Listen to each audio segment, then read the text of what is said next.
అన్వేషి టీవీకి స్వాగతం అండి. నా పేరు దివ్య. బేతానియా ప్రార్థనా మందిరం నుండి రవిరాజ్ ఫాస్టర్ గారు మనతో ఉన్నారు. ప్రభు యొక్క సజీవ సాక్ష్యాన్ని మనతో పంచుకుంటారు. ప్రైజ్ ది లార్డ్ ఫాస్టర్ గారు. Praise the Lord. ఫాస్టర్ గారు, ప్రభువుని మీరు ఎలా తెలుసుకోగలిగారు? మరి పరిచర్య ఎలా సాగుతుందో మరి ప్రభు యొక్క సజీవ సాక్ష్యం. తప్పకుండా అమ్మా. మొదటిగా మన ప్రభు అయిన యేసుక్రీస్తు వారి శుభప్రదమైన నామంలో అన్వేషి టీవీ ఛానల్ వారికి, అలాగే మరి దివ్య మేడం గారికి ప్రభునామమున శుభాలు తెలియజేస్తూ ఉన్నాను. నా పేరు పాస్టర్ రవిరాజు. నేను బాచుపల్లి, హైదరాబాద్ ప్రాంతంలో ఉంటాను. అయితే యేసుక్రీస్తు ప్రభువుని నేను తెలుసుకునక ముందు నా జీవితము చాలా దుర్భరమైన జీవితం మేడం. వాస్తవానికి మా తండ్రి గారు నాకు 5 సంవత్సరాల వయసు ఉన్నప్పుడే వారు చనిపోవడం జరిగింది. అయితే మా తల్లి గారు, మరి వారి పేరు జయమ్మ, వారు చాలా కష్టపడి మరి నన్ను, మా అక్కయ్యను, మా అన్నయ్యను, మా ముగ్గురిని చాలా ప్రేమతో పెంచింది. అయితే మా తల్లిగారి ప్రేమ మమ్మల్ని ఏ విధంగా తయారు చేసిందంటే, మేము ఇష్టానుసారంగా జీవించడానికి కారణమైంది. మరి నేను 10వ తరగతి వరకు ప్రభుత్వ పాఠశాల రాజ్భవన్లో చదువుకున్నాను. ఆ తర్వాత మరి మాసప్ ట్యాంక్ పాలిటెక్నిక్ కాలేజ్లో ఆటోమొబైల్ ఇంజనీరింగ్లో డిప్లొమా పూర్తి చేశాను. ఆ తర్వాత మరి స్నేహము, లోక అలవాట్లు, లోక పద్ధతులు, ఫ్రెండ్స్తో తిరగడము, సినిమాలు చూడడము, విచ్చలవిడిగా బ్రతకడము, ఈ విధంగా నా జీవితం కొనసాగుతూ ఉంది. అయితే మా తల్లిగారు చాలా బాధపడేవారు, చాలా ఏడ్చేవారు. అయ్యో, పిల్లల్ని మరి అల్లారుముద్దుగా పెంచుకున్నాను, మరి పిల్లలు ఇట్లా అయిపోతున్నారు ఏంటి అని చాలా బాధపడేది. అయితే మా తల్లి చాలా ప్రార్థన పర్రాలు. మా తల్లి మా కొరకు నిత్యము ప్రార్థన చేసేది. అయితే ఆ విధంగా నా జీవితం కొనసాగుతూ ఉంది. 1996వ సంవత్సరంలో నాది పాలిటెక్నిక్ డిప్లొమా పూర్తయింది. ఆ తర్వాత మరి నేను ఒక చిన్న కంపెనీలో ఉద్యోగం చేస్తూ వచ్చినాను. ఆ ఉద్యోగాన్ని బట్టి, జీవితాన్ని బట్టి ఏమి సంతోషం లేకుండా ఎక్కువగా చెడు వ్యసనాలకి బానిసనయ్యాను. చెడు అలవాట్లు నేర్చుకున్నాను. దేంట్లోనో సంతోషం ఉంది, దేంట్లోనో ఆనందం ఉంది, ఇంకా ప్రపంచంలో ఏదో ఉంది, చూడాలి, అనుభవించాలని ఆ విధంగా నేను ముందుకు కొనసాగుతూ ఉన్నాను. ఆ తర్వాత 1999వ సంవత్సరంలో మరి నాకు వివాహం జరిగింది. వివాహం జరిగి నాకు 2 కుమార్తెలు పుట్టిన తర్వాత నాకు మరలా ఆశ కలిగింది జీవితం మీద. నేను మరలా చదువుకోవాలి, నేను డబ్బు సంపాదించాలి, ఈ జీవితం నాకు సరిపోవడం లేదని నేను మహబూబ్ నగర్ ప్రాంతంలో మెకానికల్ ఇంజనీరింగ్లో బీటెక్ డిగ్రీలో జాయిన్ అయ్యాను. ఆ తర్వాత 2005వ సంవత్సరంలో నేను ఆ బీటెక్ డిగ్రీ పూర్తి చేశాను. ఆ తర్వాత మరి ఇదే హైదరాబాదులో ఒక 4 వీలర్ మల్టీ బ్రాండ్ సర్వీస్ స్టేషన్లో నాకు సూపర్వైజర్గా ఉద్యోగం వచ్చింది. చాలా చక్కగా నా జీవితం కొనసాగుతూ ఉంది. అయితే 2005, 6, 7 ఆ ప్రాంతంలోనే నాకు జీతం సుమారుగా 40,000 రూపాయల జీతం వచ్చేది ఆ దినాల్లోనే. ఎట్లయితే నాకు జీతం పెరుగుతూ పోయిందో నా పాపం పెరుగుతూ పోయింది, నా చెడు వ్యసనాలు పెరుగుతూ పోయాయి. చివరికి ఆ వ్యసనాలు, ఆ మత్తు పదార్థాలు నన్ను ఎంత బానిసం చేశాయంటే అవి లేకుంటే నేను ఉండలేని స్థితిలోకి వెళ్ళిపోయాను. వాటి వల్ల నాకు నెమ్మది లేకుండా అయిపోయింది. చివరికి ఒక రోజు నా జీవితాన్ని ముగించాలి, ఇంకా బ్రతకకూడదు, చచ్చిపోవాలని ఇంట్లో నుండి బయటికి వెళ్ళిపోయి నా మోటార్ సైకిల్ తీసుకొని ఇక్కడే కూకట్పల్లిలో ఐడియల్ చెరువు అని ఉంటుంది, ఆ చెరువులోకి పడిపోయి చనిపోవాలనుకున్నాను. అయితే అట్లా వెళ్తూ ఉన్నాను, ఒక వాక్యము నాకు గుర్తుకొస్తూ ఉంది. ఎందుకంటే బాల్యం నుండి సండే స్కూల్కి వెళ్ళేవాడిని. ఆ సండే స్కూల్లో మా యొక్క టీచర్ చెప్పే ఆ వాక్యం నాకు గుర్తుకొచ్చింది. ఏంటి ఆ వాక్యం అంటే, మత్తయి సువార్త 11వ అధ్యాయము 28వ వచనంలో ఉంటుంది, ప్రయాసపడి భారం మోసుకొని వచ్చిన సమస్త జనులారా నా యుద్ధకు రండి, నేను మీకు విశ్రాంతిని ఇస్తానని.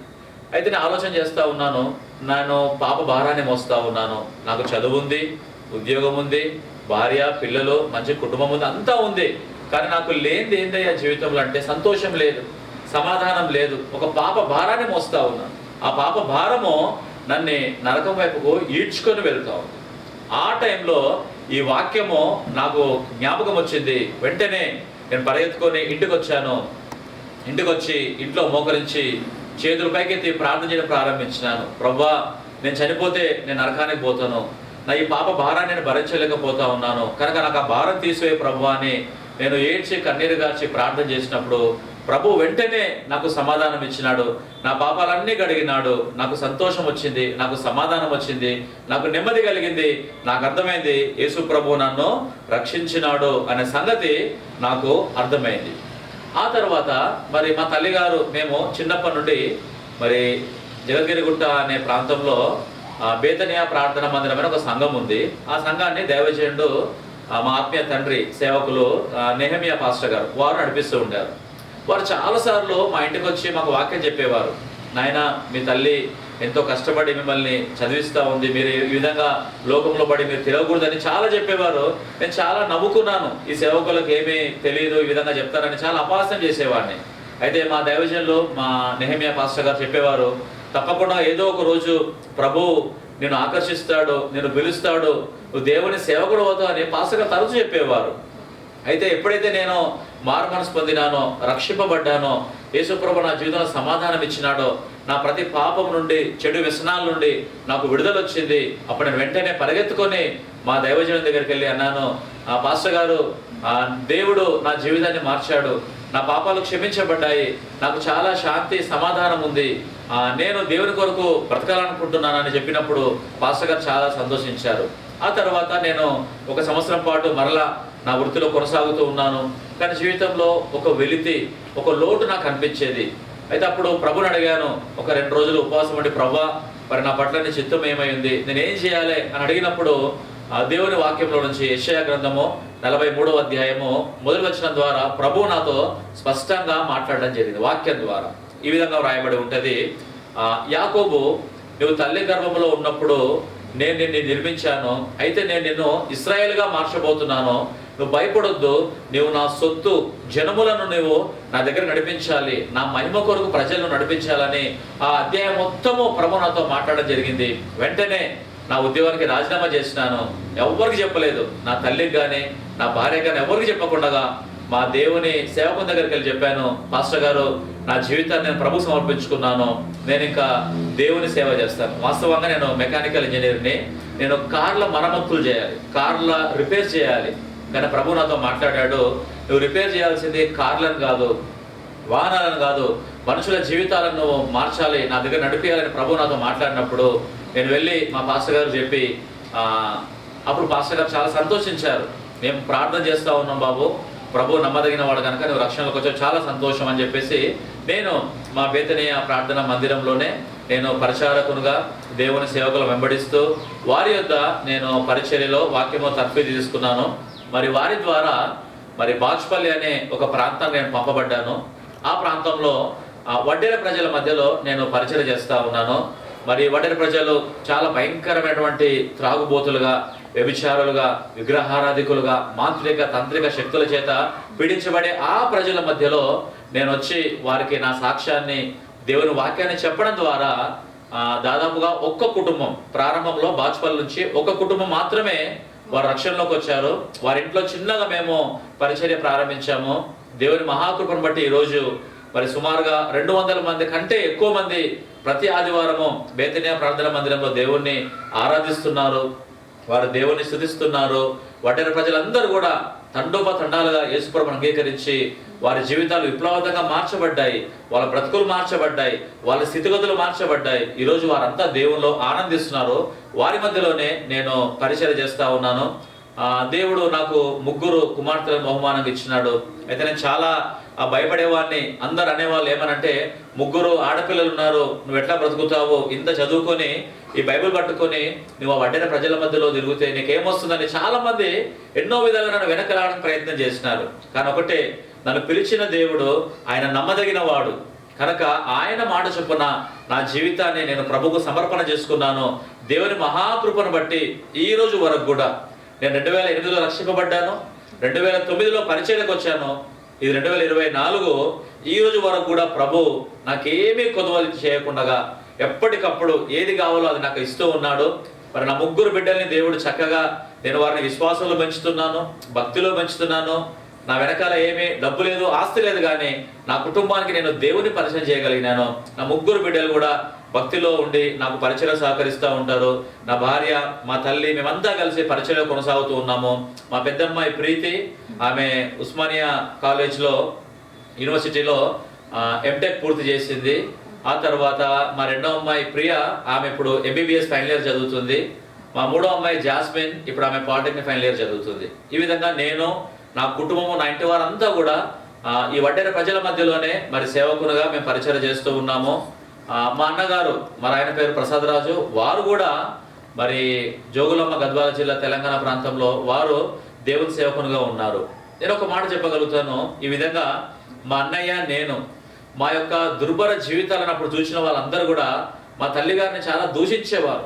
అంటే ఎలాంటి పిల్లని నువ్వు కన్నావు, నీ పిల్లల వల్ల సమాజానికి ఎంత కీడు జరుగుతుంది, గొడవలు, అల్లర్లు, ఇవన్నీ కూడా నీ పిల్లలు చేస్తావని మా తల్లిగారిని ఎంతో దూషించేవారు.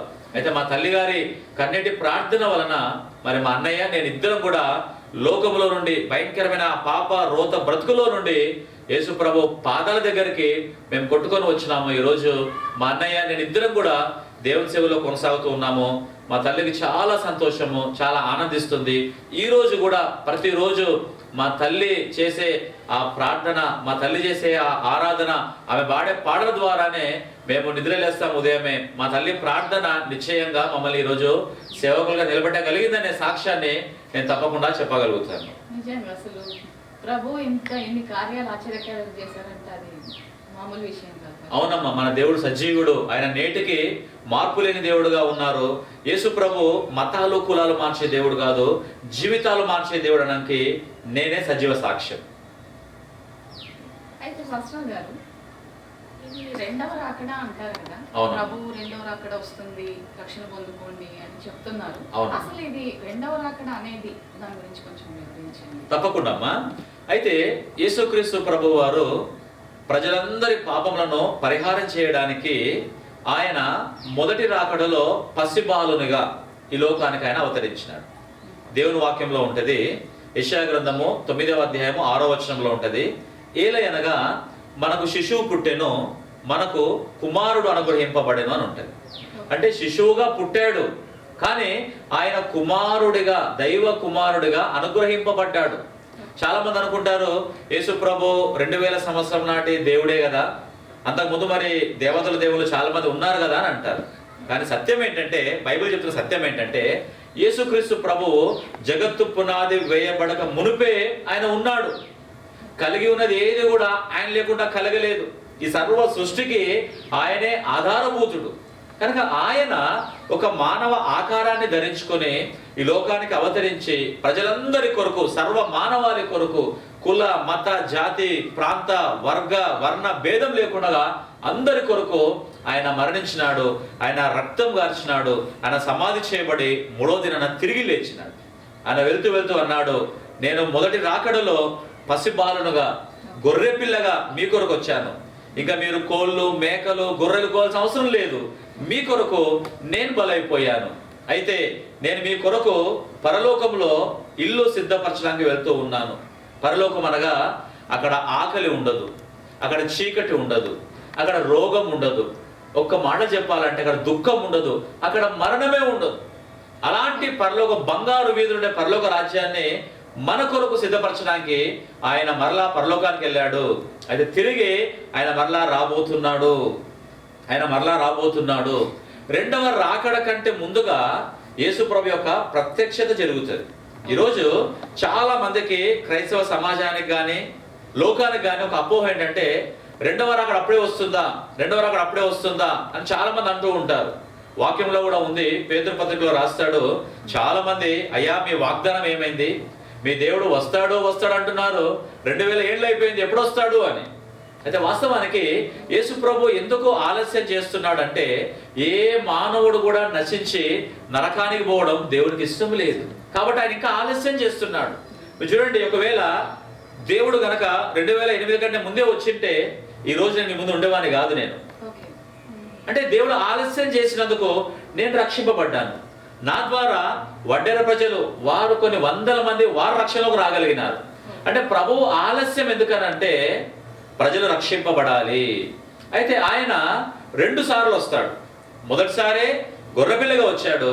ఈ రెండవసారి ఏంటంటే దాన్ని ప్రత్యక్షత అంటారు. ప్రత్యక్షత అంటే ఆయన పరలోకం నుండి మధ్యాకాశానికి వస్తాడు. ఆయన మధ్యాకాశానికి వచ్చినప్పుడు భూమి మీద ఉండే సంఘము మధ్యాకాశానికి ఎత్తబడుతుంది. ఆ మధ్యాకాశంలో 7 సంవత్సరాల గొప్ప విందు జరుగుతుంది. ఆ 7 ఏళ్ళ తర్వాత దేవుడు సంఘాన్ని, పరిశుద్ధులను, దేవదూతలను వెంట పెట్టుకొని అప్పుడు భూమి మీదకి వస్తాడు. అది 2వ రాకడ. ఆ రాకడ ఎలా ఉంటుందో చెప్పాలమ్మా. ఆ రాకడ సింహము, గొర్రెపిల్ల కలిసి ఒక చోట మేస్తాయి. చాలా ఆశ్చర్యం కదా. తర్వాత బాలుడు 100 సంవత్సరాల వయసు గలవాడవుతాడు. చిన్నపిల్లలు నాగుపాముల యొక్క ఆడుకుంటారని వాక్యంలో ఉంది. అంటే ఆ రాజ్యం ఎలాంటిదంటే ఇప్పుడున్న ఈ రాజ్యాలన్నీ కూలిపోయినాయి. ఇంతవరకు బబులోన్ రాజ్యం వచ్చిన చరిత్రలో కూలిపోయింది. మాదీలో పారసిక రాజ్యం వచ్చింది, కూలిపోయింది. గ్రీకు సామ్రాజ్యం వచ్చింది, కూలిపోయింది. రోమా సామ్రాజ్యం వచ్చింది, కూలిపోయింది. ఇప్పుడు మనం ఉన్నది ఇది ప్రజా స్వాతంత్రం, ఇది కూడా కూలిపోతుంది. అయితే ఆ 2వ రాకడలో ఒక ప్రభుత్వం ఏర్పడుతుంది. 1000 సంవత్సరాల పరిపాలన జరుగుతుంది. అవినీతి లేని, రోత లేని, దుఃఖం లేని, కీడు లేని ఒక మంచి రాజ్యాన్ని యేసు ప్రభు వారు స్థాపించబోతున్నారమ్మా. అది 2వ రాకడ. కాబట్టి మేము సేవకులుగా దాని గురించి చెప్తా ఉన్నాము. సమయం కొంచెంగా ఉంది కనుక యేసు ప్రభునందు విశ్వాసం ఉంచండి, ఆయన అంగీకరించండి. ఆయన ఏ సమయంలోనైనా రావచ్చు కనుక ఎత్తబడే సంఘంలో మనం ఉండాలి, సంఘంలో చేర్చబడాలి, సంఘంలో ఉండాలి. చాలా మంది ఈ దినాల్లో టీవీలో వాక్యాలు చూస్తూ సంఘం రావడం మానేస్తారు చాలా మంది. కానీ బైబిల్ ఏం చెప్తుందంటే ఎవరైతే ఒక స్థానిక సంఘంలో చేర్చబడతారో, ఒక ఆత్మీయ తండ్రికి లోబడి పిల్లల్లాగా ఉంటారో ఆ సంఘము ప్రత్యక్షతలో ఎత్తబడుతుంది. ఆ సంఘంతోనే యేసు ప్రభు 2వసారి భూమి మీదకి వస్తాడు. అది 2వ రాకడ. అదమ్మా. చాలా బాగా వివరించారు మాస్టర్ గారు. ఓకే మరొక క్వశ్చన్ మాస్టర్ గారు, అడగండి. ఇది క్రైస్తవుల పైన దాడులు ఎందుకని జరుగుతున్నాయి అంటారు? అంటే టార్గెట్ క్రైస్తవుల పైననే దాడులు ఎందుకు జరుగుతున్నాయి అంటారు? తప్పకుండా అమ్మా, చాలా మంచి ప్రశ్న అడిగారు మీరు. వాస్తవానికి యేసు ప్రభుని ఎందుకు తన స్వకీయ జనులే సిలువ వేశారంటే ఆయన ఏ నేరం చేయలేదు, ఏ పాపము చేయలేదు. ఆయన పరిశుద్ధుడుగా, నీతిమంతుడుగా ఈ లోకంలో ఆయన పరిచర్య జరిగించినారు.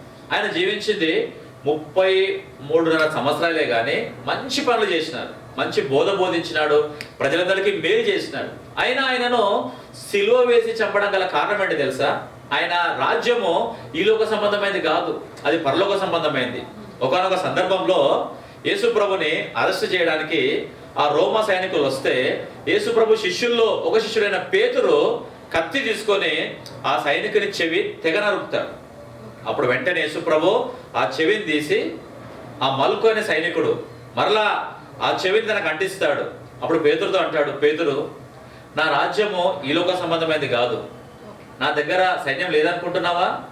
అయితే పరలోకంలో మన రాజ్యం పరలోకం. కాబట్టి ఈ లోకంలో ఖచ్చితంగా నన్నే లోకం ద్వేషించింది. యేసుప్రభు ఇంత మంచి దేవుడు, ప్రజలందరికీ మేలు చేసినాడు, ఆయన ఏ పాపం చేయలేదు. ఆయన సవాల్ చేసినాడు. ఏంటా సవాల్ అంటే నాలో పాపం ఉందని మీరు ఎవరైనా స్థాపించగలరని సవాల్ చేసినాడు. దాదాపు ఆయన వచ్చి 2024 సంవత్సరాలు అయిపోయింది. ఇంతవరకు నాట్ ఈవెన్ సింగిల్ పర్సన్ కూడా యేసు ప్రభులో ఈ తప్పు ఉంది అని చెప్పడానికి ఎవరికి ఆస్కారమే లేదు. మరి అంత పరిశుద్ధుడైన దేవుణ్ణి లోకము ద్వేషించింది. ఆయన అప్పుడు సిలువ వేసింది. ఆయన అన్నాడు, లోకము నన్ను ద్వేషించింది, నన్నే సిలువ వేసింది కనుక ఖచ్చితంగా నా బిడ్డలుగా మిమ్మల్ని కూడా లోకం ద్వేషిస్తుంది. మీరు చూడండి, క్రైస్తవులు సమాజానికి మేలు చేసేవాళ్ళు. ఈరోజు చూడండి, మన భారతదేశంలో అనేక మంది మిషనరీలు వచ్చినారు, కుష్ఠరోగులకు పరిచయం చేసినారు, తర్వాత విధవరాలను ఆదరించినారు, స్కూల్స్ కట్టించినారు, హాస్పిటల్స్ కట్టించినారు. ప్రతి విధమైన సేవా కార్యక్రమాలు అన్నీ కూడా క్రైస్తవ మిషనరీలే మన భారతదేశం తీసుకొని వచ్చినారు. వాళ్ళు సమాజానికి మేలు చేసినారు. ఈరోజు మనం ఈ విధంగా ఉన్నామో, ఈరోజు మన ఆడపిల్లలు స్కూల్కి వెళ్తున్నారు, ఈరోజు బ్యాంకులు ఉన్నాయి, పోస్ట్ ఆఫీసులు ఉన్నాయి అంటే కారణము మరి మిషనరీ విలియం కేరీ గారు. వారు మన భారతదేశానికి వచ్చి వారు చేసిన ఈ యొక్క సంస్కరణల ద్వారా ఈరోజు మీ అమ్మమ్మైనా మా నాన్నమ్మైనా బ్రతుకున్నారు. ఎందుకంటే అప్పుడు సతీ సహగమనం అనే ఒక దురాచారం మన భారతదేశంలో ఉండేది. అంటే భర్త చనిపోతే ఆ భర్త చితి మీద భార్యను పెట్టి కాల్చేవాళ్ళు. ఒకవేళ ఆ విధంగా జరిగింటే ఈరోజు మా తల్లి కూడా ఉండేది కాదు, మన ఇంట్లో పెద్దలు ఉండేవారు కాదు. ఈ దురాచారాలన్నీ కూడా క్రైస్తవ మిషనరీలే వాళ్ళు సమాజానికి మేలు చేసినారు. కానీ అమాయకమైన సహోదరులు తెలియకుండా ద్వేషం పెంచుకొని క్రైస్తవుల మీద దాడులు చేస్తూ ఉన్నారు, క్రైస్తవులని బాధ పెడతా ఉన్నారు. కానీ బైబిల్ చెప్తున్న సత్యం ఏంటంటే, ఒక చెంప కొడితే ఇంకో చెంప చూపియండి. యేసుప్రభు శిలువలో ప్రార్థన చేసినాడు, తండ్రి వీరు ఏం చేస్తున్నారో వారికి తెలియదు, వారిని క్షమించని ప్రార్థన చేసినాడు. క్రైస్తవము అహింసా మార్గం, ఇది హింసా మార్గం కాదు. కాబట్టి ఈ లోకంలో దేవుని రాజ్యం కొరకు, దేవుని సువార్త కొరకు అనేక మంది దేవుని సేవకులు వారి ప్రాణాలు కూడా వాళ్ళు త్యాగం చేస్తూ ఉన్నారు. అయితే పరలోకంలో వారికి బహుమానం ఉంటుంది. దేవుని సేవకులుగా మేము లోకాన్ని ప్రేమిస్తాం, సమాజాన్ని ప్రేమిస్తాం, సమాజానికి మంచి మాటలు చెప్తాము, సమాజానికి ఒక ప్రార్థన చేస్తాం. ఒక్క క్రైస్తవుడు మాత్రమే దేశం కొరకు, ప్రజలందరి కొరకు ప్రార్థన చేస్తాడని నేను సగర్వంగా చెప్తాను. మా దేవుడు మాకు అది నేర్పించాడు, ప్రేమ చూపించమని నేర్పించాడు. కాబట్టి మేము ప్రేమ చూపిస్తాము, సహిస్తాము, భరిస్తాము, ఓర్చుకుంటాము. నిన్ను వలె నీ పొరుగు వారిని ప్రేమించని వాక్యంలో ఉంది. కాబట్టి మా సహోదరులను ప్రేమిస్తాము, వారి కొరకు ప్రార్థన చేస్తాము. వారు తెలియక చేస్తున్నారు కాబట్టి ప్రభువా వారిని క్షమించమని ప్రార్థన చేస్తాం. అదమ్మా. చాలా బాగా వివరించారు మాస్టర్ గారు. నిజంగా ప్రభు ఇన్ని కార్యాలు ఆశ్చర్యకరంగా చేశారు, పరిచర్య సాగిస్తున్నారంటే మామూలు విషయం కాదు. అది ప్రభు యొక్క కృప అనుకోవాలి. అవునమ్మా. అయితే ప్రభు లాస్ట్కి ఒక చివరిగా మా ఛానల్కి ప్రభు యొక్క మెసేజ్ ఇవ్వండి. తప్పకుండా అమ్మా. నేను దేవుని సేవకునిగా మీకు ఇస్తున్న సందేశం ఏంటంటే, ఈ లోకము శాశ్వతమైనది కాదు. ఒకరోజు పుట్టినవాడు గిట్టక తప్పదు అన్నట్లుగా మనం ఈ లోకంలో పుట్టాము, ఈ లోకంలో కొంతకాలం ఉండాలి, తిరిగి మరలా మనం ఈ లోకాన్ని విడిచిపెట్టి దేవుని రాజ్యానికి వెళ్ళిపోవాలి. కాబట్టి మనము ఎక్కడి నుండి వచ్చామో మరలా అక్కడికే వెళ్ళాలి. చాలా మందికి మార్గం తెలియదు, ఎన్నో రకాల మార్గాలు పోతా ఉన్నారు. అయితే 6000 సంవత్సరాల మానవ చరిత్రలో ఒక్క యేసుప్రభు మాత్రమే అన్నాడు, నేనే మార్గమును, నేనే సత్యమును, నేనే జీవమును, నా ద్వారా తప్ప ఎవరు కూడా దేవుని యొద్దకు చేరలేరు, ముక్తి పొందలేరు, పరలోకానికి వెళ్ళలేరు అన్నాడు. అంటే యేసుప్రభు ఒక మతం కాదు, ఆయన ఒక మార్గము, దారి చూపే మార్గము. చూడండి, యేసుప్రభు జన్మ సందర్భంలో తూర్పు దేశపు జ్ఞానులకి నక్షత్రం ఒక మార్గం చూపింది. అంటే యేసు దగ్గరికి అది ఒక మార్గము. కాబట్టి క్రైస్తవ్యము దేవుని రాజ్యానికి చేరడానికి, పరలోకం చేయడానికి అదొక మార్గం మాత్రమే. కాబట్టి వాక్యంలో ఉంది, దేవుడు లోకమును ఎంతో ప్రేమించినాడు. యేసు ప్రభు ప్రేమాస్వరూపి కనుక యేసునందు విశ్వాసం ఉంచి ఆయన దగ్గరకు వచ్చి, ప్రభువా నేను పాపిని, నన్ను క్షమించు, నన్ను మీ రాజ్యంలో మీరు చేర్చుకోండి అని ఒక్క చిన్ని మాట ప్రార్థన చేసుకుంటే దేవుడు వారి పాపాలు క్షమిస్తాడు, వారిని నిత్య రాజ్యానికి, పరలోకానికి సిద్ధపరుస్తాడు. వాస్తవంగా అమ్మ మీకు విషయం చెప్పాలి, యేసు ప్రభులో నిన్న నేడు నిరంతరము ఆయన ఏకరీతిగా ఉండే దేవుడు అనడానికి సాక్ష్యం ఏంటి తెలుసా? నేను పరిచయం చేస్తున్న ఈ సంఘం మీరు చూశారు, ఈ ప్రాంతము బాచుపల్లిలో చాలా ఎత్తైన ప్రదేశంలో ఉంటుంది, చాలా కొండ ప్రాంతంలో ఉంటుంది. ఇక్కడికి రావడమే చాలా కష్టం. కానీ వడ్డెర ప్రజలు, మా సంఘంలో ఉండే ఆ వడ్డెర ప్రజలు, వారు కష్టపడి ఈ మందిరాన్ని నిర్మించారు. ఇక్కడ రావడానికి అసలు దారే లేదు. వారే దారి చేసుకొని ప్రభువు మా జీవితాలు మార్చాడు, మా బ్రతుకులు మార్చాడు. ఈరోజు మేము సంఘంలో, సమాజంలో ఒక గౌరవప్రదంగా ఉన్నాము. దానికి కారణము యేసు ప్రభు అని చెప్పేసి ఆ ప్రజలే ఈరోజు నిలబడి సాక్ష్యం ఇస్తా ఉన్నారు. వారే ఇంత రిమోట్ ఏరియాకి మీరు టూ వీలర్ మీద రాగలిగినారు. వాస్తవానికి నర మానవుడు కూడా ఈ ప్రాంతానికి రాలేడు, భయంకరమైన అడవి, సరైన దారి లేదు. ఆ ప్రజలు దేవుని మీద ఉన్న ప్రేమతో ఈ మార్గాన్ని ఏర్పాటు చేసినారు. లోకంలో ఉండే చాలా మంది ప్రజలు భయంకరంగా త్రాగుబోతులు, విగ్రహారాధికులు, మాంత్రికులు, జీవితంలో సంతోషం సమాధానమైన అందరూ కూడా ఈ స్థలానికి, ఈ మందిరానికి రావడానికి మార్గము మా సంఘమైంది. యేసు ప్రభు వారికి మార్గమైనాడు, వారు అనేకులకి మార్గమైనారు. కాబట్టి నేను కూడా దేవుని సేవకునుగా మీకు ఇస్తున్న సందేశం ఏంటంటే, యేసు ప్రభు ఒక కులానికి దేవుడు కాదు, ఒక మతానికి దేవుడు కాదు, ఒక దేశానికి దేవుడు కాదు. యేసుక్రీస్తు ప్రభు అందరికీ దేవుడు, అందరిని ప్రేమించే దేవుడు. కనుక యేసునందు విశ్వాసం ఉంచితే మీరంతా రక్షింపబడతారు, దేవుని రాజ్యంలో ఉంటారు. చాలా బాగా వివరించారు మాస్టర్ గారు. నిజంగా ప్రభు ఇన్ని అద్భుతాలు చేశారు మీ కార్యంలో. అంటే అందులో ఈ వడరు ప్రజలు అంటున్నారు కదా, అవును. వాళ్ళని నడిపించారంటే ఇంకా అది చాలా కష్టమమ్మా. ఎందుకంటే రాళ్ళ లాంటి ప్రజలు వాళ్ళు. రాళ్ళు ఎంత మొండిగా ఉంటాయి. అట్లాంటి ప్రజలని కేవలం దేవుని వాక్యము, యేసు ప్రభు యొక్క ప్రేమ వారిని మార్చి తీసుకొచ్చారు. ఈ రోజు మీరు చూస్తున్న ఈ యొక్క మందిరంలో వారు చక్కగా ప్రతి ఆదివారం రోజు పిల్లలు పెద్దలందరూ వచ్చి చక్కగా ప్రభుని ఆరాధన చేస్తారు, పాటలు పాడతారు, వాక్యం వింటారు, ప్రార్థన చేస్తారు. వారి జీవితాల్లో ఈ రోజు ఒక వెలుగు వచ్చింది. ఆ వెలుగు యేసు ప్రభు ద్వారా మాత్రమే సాధ్యమైంది. అవును పాస్టర్ గారు, ఇదైతే నిజంగా అద్భుతం అని చెప్పుకోవచ్చు. అవును. నిజంగా మీ ఇంతవరకు మీ అమూల్యమైన సమయాన్ని మాకు కేటాయించినందుకు చాలా చాలా ధన్యవాదాలు పాస్టర్ గారు. Praise the Lord. థాంక్యూ. విన్నారు కదండి, మరొక ఫాస్టర్తో మళ్ళీ మీ ముందుకు వస్తాం.